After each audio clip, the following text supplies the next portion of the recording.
All right, now we'll be back from the break. Let's get into our discussions this morning in regards to our topic of the day. And today's topic, we are going to be looking at debt transparency and accountability in Uganda. And pretty much a situation where we want to discuss Uganda's worrying public debt. How are we handling it? Is it beyond our reach currently, or is it something that we need to work on before it is out of hand? And joining me this morning is David Chizito, who is from Transparency International Uganda, to discuss more about this one. And I'll give him the opportunity to say hello to you as we're getting into our discussion. Good morning, and thank you for joining us.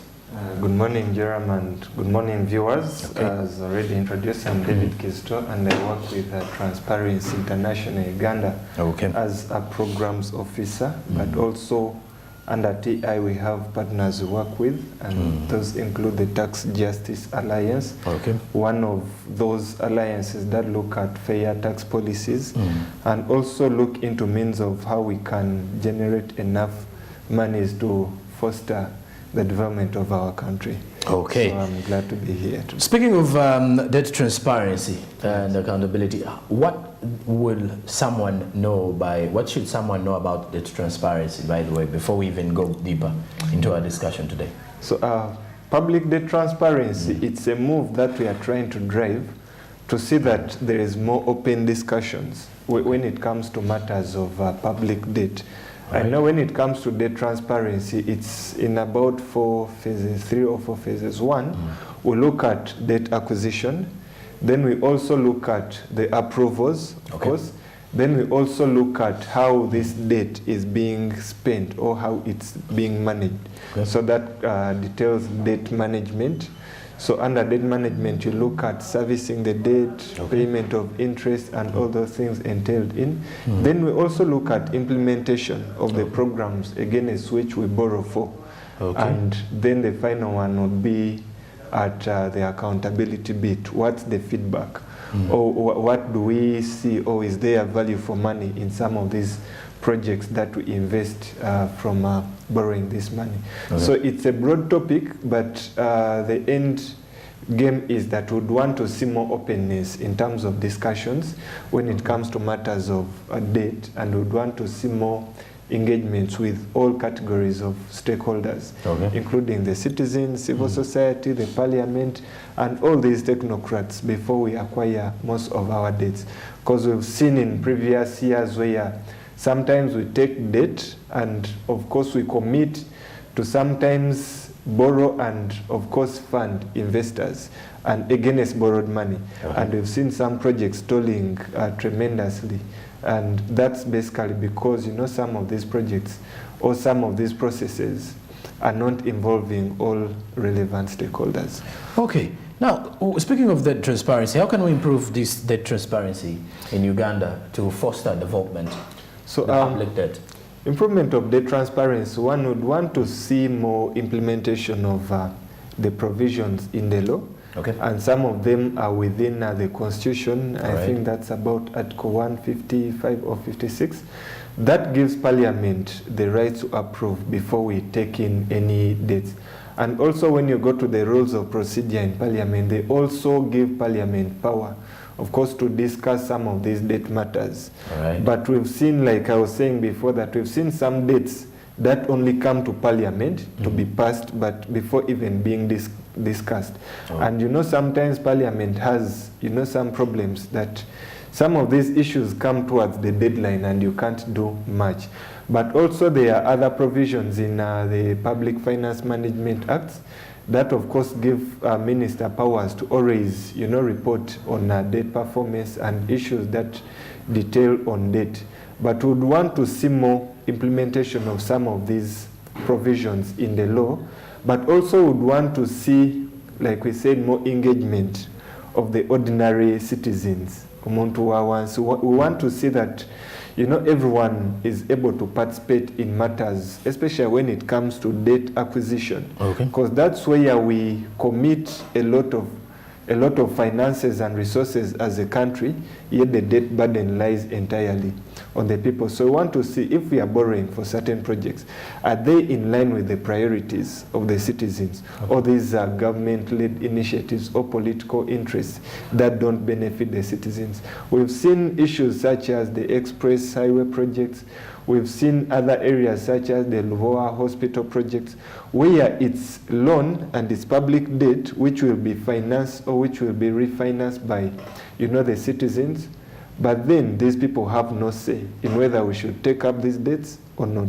So debt transparency, we are looking at all these collective mechanisms of how we can amplify voices of every given stakeholder to ensure that, there is fairness and there is, general acceptance in terms of the debts we acquire as a country. Okay, and when you look at this, are we managing this debt? But before we look at the debt management, what in most cases leads to this acquisition of this huge amount of money? That's a good question. We wouldn't want to use the excuse of COVID-19 again, because we are transiting. But even before COVID, we still had these debts with us. But one, we are among the categories of very poor countries. And some of the characteristics of poor countries is that we can't generate enough revenue to sustain or to implement programs in our country budgets. And I'll give you an example of Uganda. We currently have a budget of about 48 trillion Ugandan shillings. But out of that budget, we can only finance about 25 trillions. That's what we anticipate to collect from the Uganda Revenue Authority. So if you do the mathematics, 48 minus 25, so that leaves a huge gap or a deficit that has to be, so that money has to be got from somewhere. And previously we used to get some finances from grants, and of course with the current economic slowdowns, most countries now have their own challenges. So that means the only solution now is borrowing. And basically, in summary, we borrow mainly to finance the deficit in the economy. But maybe the main problem now has been that even as much as we are borrowing to finance the deficit, the priorities against we are borrowing for, maybe they do not speak to those critical areas where I would want to see investment in terms of debt.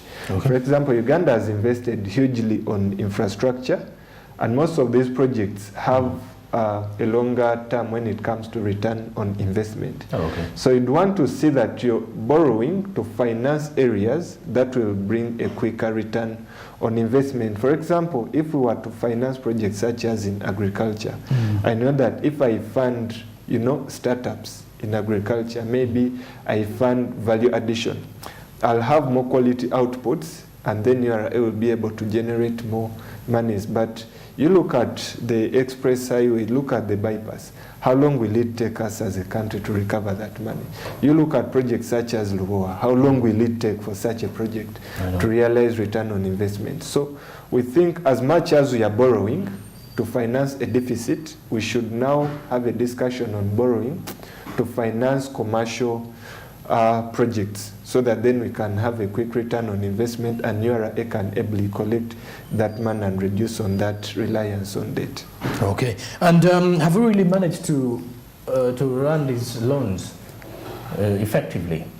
I'll say we have tried, and the word is trying, because when you look at, I think that was last week, the Minister of Finance was appearing before Parliament, and he was answering some questions in the Auditor General's report.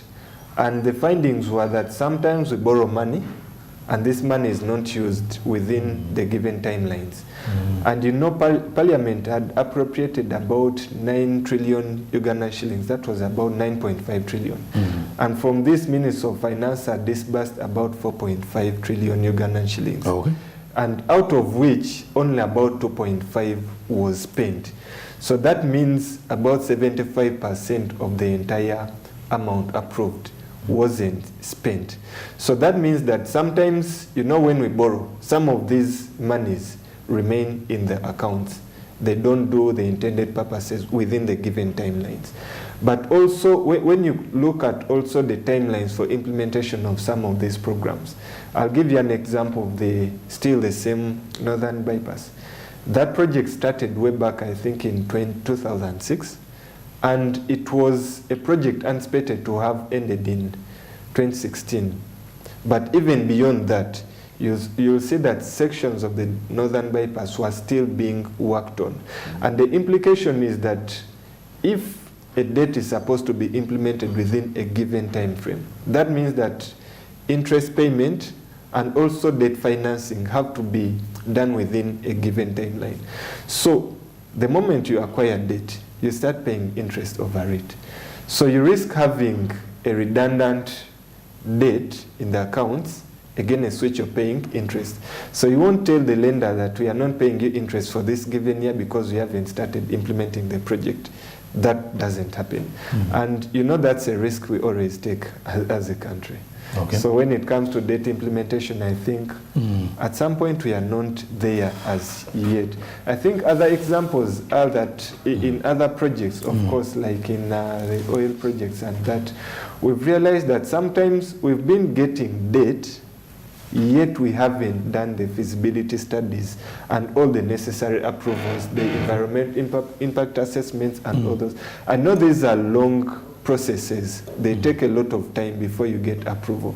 So you risk having money in the accounts and yet you know you haven't done all these approvals. So you realize that 2 to 3 years down the road, you haven't settled compensations of complainants, you haven't done anything, and you know you're refinancing, you're paying interest. So we lose out as a country. Okay.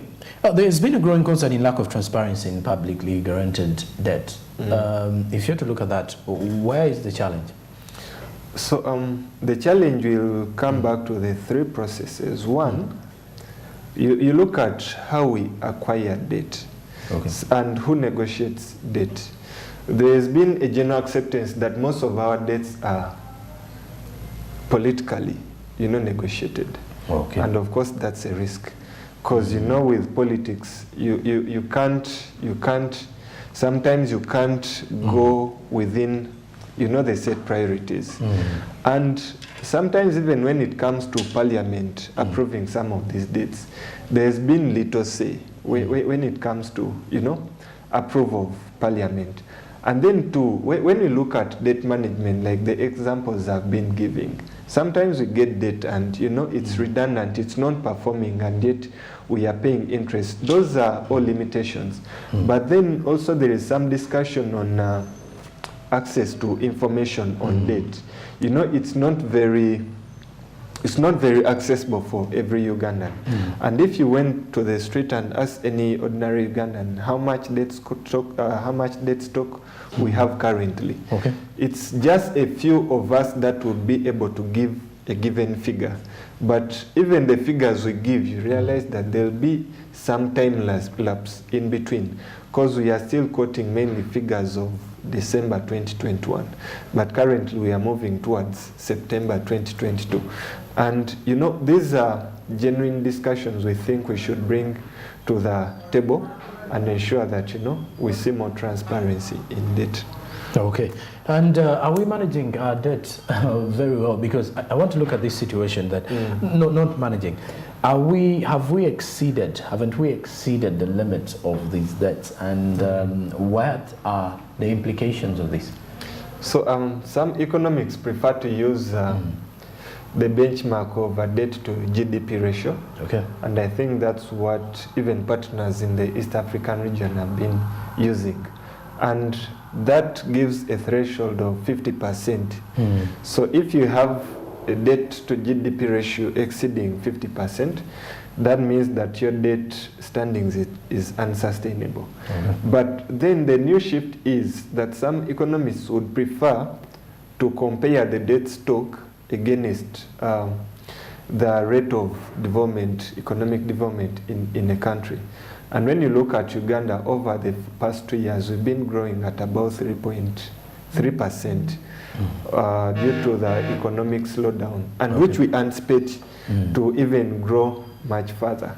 So if you compare the two, And going back to the discussion on GDP, we've come to realize that we are at about 51% of debt to GDP ratio.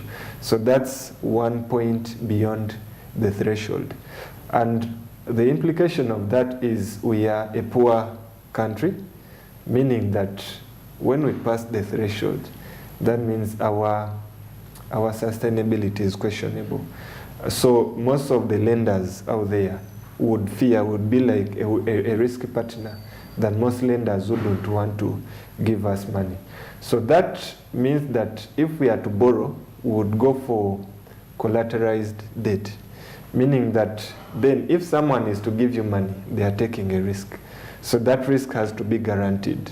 And the only guarantee is to give them security or collateral. Okay. And that's, I think sometime back we had a discussion on the airport where we had fears that maybe it's time for the Chinese to take over the airport, that every time you be in a risk position, you have to collateralize debt.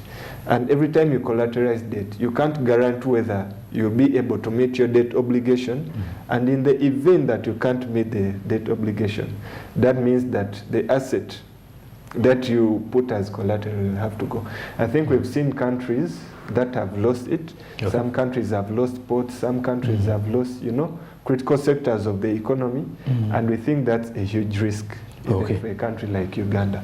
All right, first take me through some of the legal details or the legal situations that happen when we are going in for a debt acquisition and approval. What really happens in there?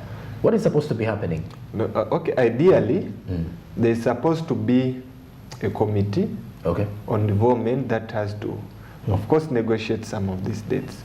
And then also sometimes the MDA has to really show the need that this debt is really needed. For example, if Minister of Health thinks that, health center tools can no longer perform, or deliver the services needed in communities, of course they'll negotiate and say that perhaps we need to upgrade to health center 3s. So after that, the development committee has to sit and really, do all the necessary feasibility studies and all the required metrics. After that, of course, Minister of Finance has to be in the know or at the forefront of the negotiations. And of course, Parliament has to go ahead and approve. That's until we can have that debt taken on. But like I said before, we've seen scenarios where we borrow or we even commit before even Parliament gets to know about whatever is happening entirely. So in some occasions, or in many occasions, in Uganda's debt acquisition process, we believe that some of these processes have been flawed, and of course that undermines the discussions on debt transparency. Okay. Yes. So that means approval processes at times also seem to be ceremonial. Does Parliament have to scrutinize it? Parliament is supposed to scrutinize and have an in-depth debate about it. One, it has to come on the element of value for money, whether these projects we are borrowing against will benefit the interests of Ugandans, but also whether they fit within the priorities. And most of our priorities are set in the National Development Plan. Okay? So if Parliament doesn't have that mandate, or they never have that opportunity to discuss such, it becomes a problem. And also there is a current shift in discussion towards some of these debts we borrow for. For example, Parliament alleges that when it comes to small debt, let's say about 200 million US dollars, those are taken to Parliament. But when it comes to capital projects that involve huge sums of money, those are hidden under public-private partnerships. And these are normally not elaborately discussed in Parliament. So that's also a risk. All right. Now, let me also get back to this issue of, according to your findings, have these loans done what they're supposed to do? Most of the loans that we've taken. Yeah, I would say they have partly done what they are supposed to do. And from the context that we've been borrowing mainly for infrastructure development, and most of our loans have mainly gone to infrastructure, roads, electricity, and all those sorts of things. So we say yes, they have tried to do that, but also now when we come to debt management, that's where most of the problems come in. For example, are we respecting the timelines? Are we servicing the debt in times we are supposed to do?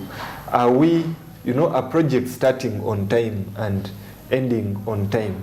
I think those are key discussions that now we need to interrogate, because that's where we are mainly now trying to underscore. And then also the discussion on whether we are borrowing for the right priorities for the country, or for a country or a poor country like Uganda, in the context that, we are having lots of these fiscal deficits.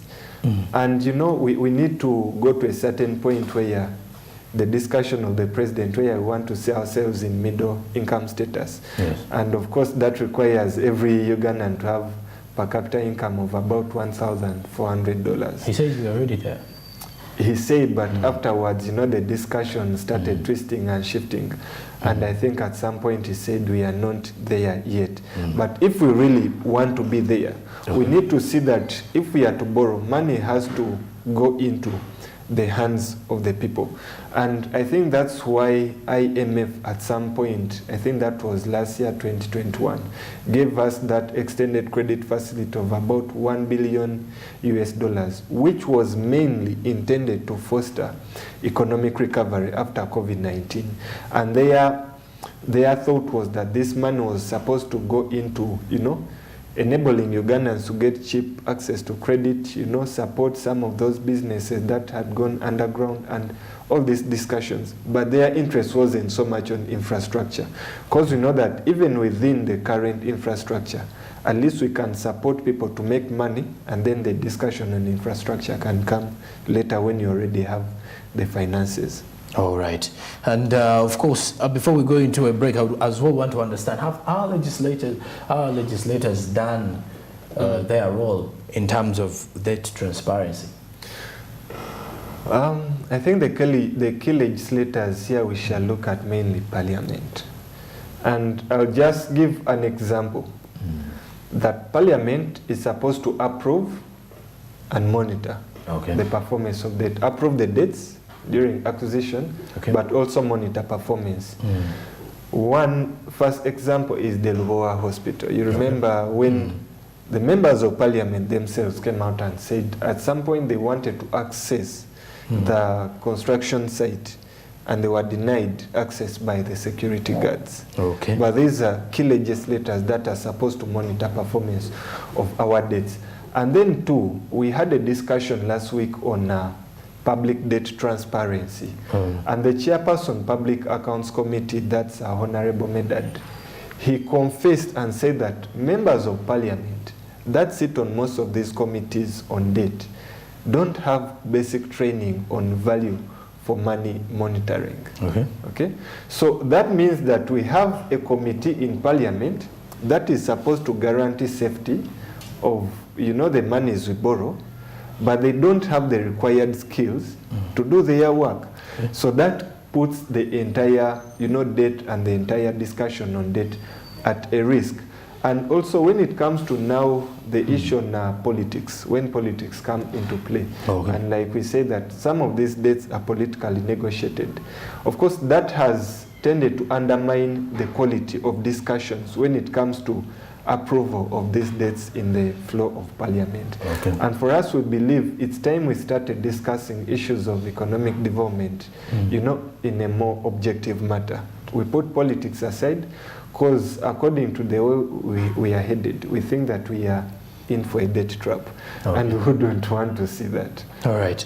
And of course, our discussions there, the issue of the debt trap, will be coming in after the break, as we'll be summing up with our discussion. But this is it for our first part of the topic of discussion today, looking at debt transparency in the country. How much do you know about our debts? Are they being used amicably well? And in most cases, are we taking good use of these loans? Because sometimes we borrow and then questions are, where has the money gone? Because we increasingly have an increasing debt, an increasing public debt, which is worrying our state of the economy. So stick around, more discussions are coming up after the break at the top of the hour.